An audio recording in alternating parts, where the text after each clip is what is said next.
नमस्कार, स्वागत है मेरे यूट्यूब चैनल में। आज हम लोग देखेंगे दुनिया के सबसे बेवकूफ़ राष्ट्रपति जिसने अपने ही देश को बर्बाद कर दिया हो। उसका नाम है व्लादिमीर ज़ेलेंस्की। जैसा कि आपने थंबनेल में देखा है, idiot president of the Ukraine. अपने ही देश को बर्बाद कर दिया।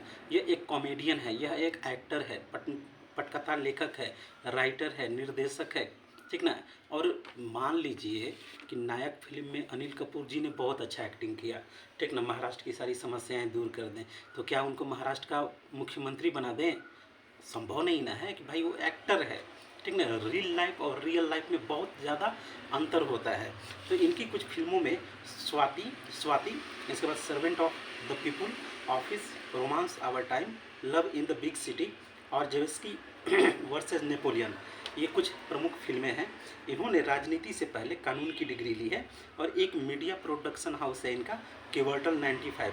तो ये जो मीडिया प्रोडक्शन हाउस है, ये फिल्में, कार्टून, टीवी कॉमेडी शोज, ये सब का निर्माण करती है। तो इन्होंने करीब 2015 से लेकर 2019 तक यूक्रेन में एक टीवी सीरियल बहुत ही पॉपुलर हुआ था, पीपुल ऑफ द प्रेसिडेंट, ठीक ना, sorry, servant of the president, ठीक ना, सर्वेंट ऑफ प्रेसिडेंट। उसमें उस वाले में एक हिस्ट्री के टीचर रहते हैं जो हाई स्कूल में पढ़ाते हैं, और उसके बाद उसका एक वीडियो वायरल हो जाती है जो यूक्रेन में जो फैले हुई भ्रष्टाचार है उसके खिलाफ वो लड़ाई लगता है।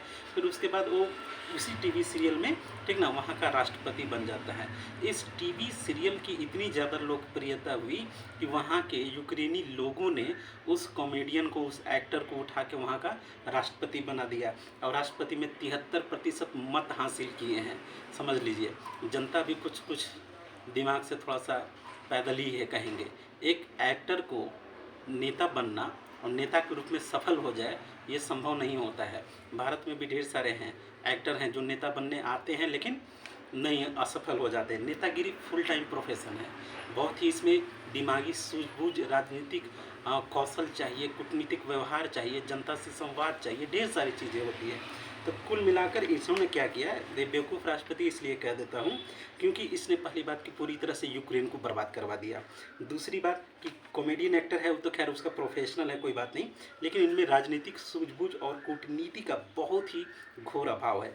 आज दुनिया में जो महंगाई है, अनाज संकट है, पेट्रोल संकट है, गैस संकट है, ठीक ना, एक डर का माहौल है, ठीक ना। कल ही की खबर है कि फिनलैंड जो है नाटो का 31वां मेंबर बन गया, ठीक ना। तो एक पूरा जो जियो पॉलिटिक्स चल रही है, और साथ ही साथ जो पूरी दुनिया में जो मतलब लग रहा है कि तीसरा विश्व युद्ध होगा, ठीक ना, करवाएगा कौन? USA, United state of America.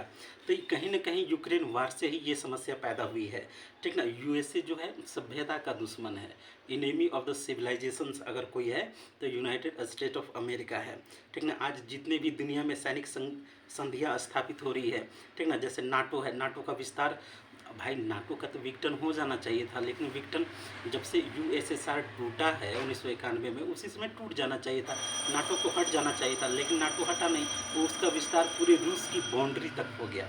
अब यूक्रेन वार क्यों हुआ? सबसे पहले तो जेलेंस्की की बेवकूफ़ी थी। जब तुम रूस के बगल में हो, रूस से सटे हुए हो, और तुम USSR, union Soviet socialist Republic के अभिन्न अंग थे, 91 में टूट के अलग हुए हो, रूस तुमको एक छोटा भाई समझता है। देखिए, व्लादिमीर पुतिन अपनी जगह बहुत ही सही है, उसके सारे डिसीजन सही है, वो तुम्हें छोटा भाई मानता है, ठीक ना। फिर भी तुम नाटो और पश्चिमी देश के बहकावे पे जाके तुम रूस के खिलाफ, ठीक ना, जाके नाटो में आवेदन देने चले गए कि हमको मतलब नाटो में शामिल कर लीजिए। तो यूक्रेन रूस बौखलाएगा नहीं, रूस बौखला के जम के बढ़िया से पीट दिया यूक्रेन को युद्ध में बहुत बुरी तरह से, जिसका 1 साल हो चुका है, ठीक ना। तो कहीं ना कहीं जेलेंस्की की राजनीतिक कौशल, सूझबूझ, कूटनीति का बहुत ही बड़ी कमी थी, जिससे माने हरे भरे यूक्रेन को रोटी का डलिया कहते हैं, गेहूं का भंडार है, पूरे देश को बर्बाद कर दिया। जय हिंद, जय भारत। लाइक कीजिए, शेयर कीजिए, सब्सक्राइब कीजिए। Thank you.